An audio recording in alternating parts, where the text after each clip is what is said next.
Hey guys, welcome back to another episode of Raid News with Ash. Hope you had a great weekend, a great Monday or Tuesday whenever you're watching this video. Today we have another weekend raid and another shard event. Surprise, surprise. Let's go ahead and dive into the details.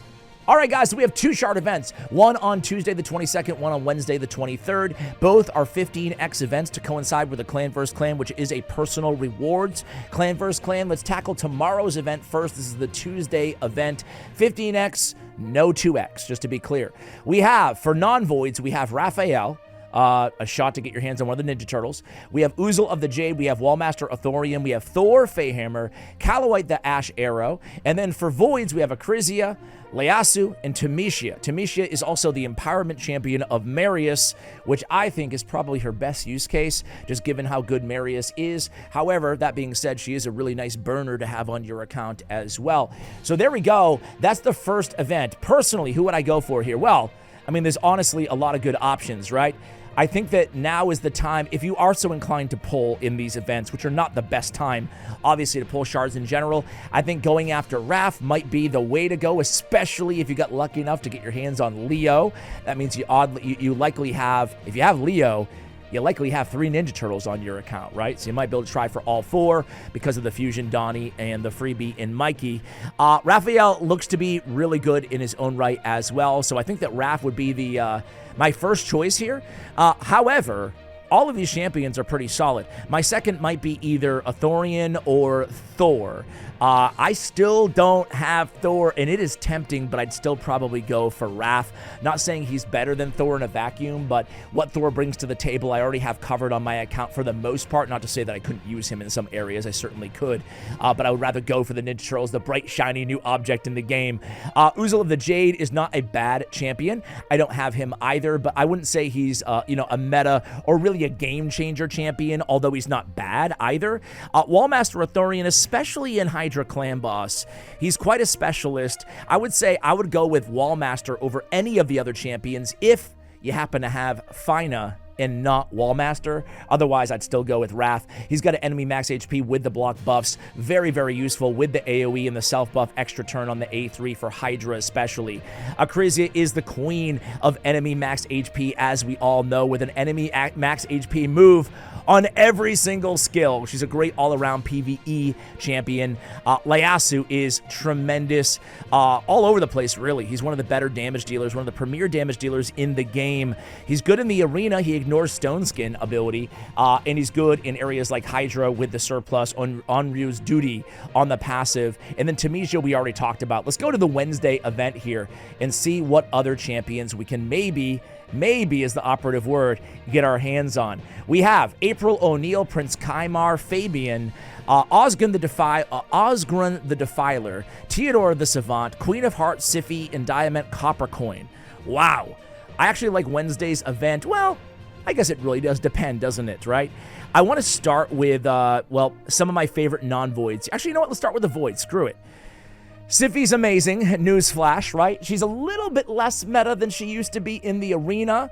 However, that being said, she's still meta in the arena. There's just a lot of answers to her nowadays with kind of the Volcanoses of the world, especially the Nells of the world as well. That all being said, she's still used quite a bit by a lot of players, myself included, and she's just a beast. One of the better champions out there, can certainly help you anywhere and be an absolute game changer anywhere on your account. The one that I would want the most is Queen of Hearts. She's tremendous both in PvE and PvP. An AoE would decrease defense on the A1, a great A2, a great ally attack, probably the second best in the game, arguably, on her A3, and one of the most unique passives in the game where she can basically cut in line and take the turn and then go in, strip off buffs or ally attack. She's insanely strong.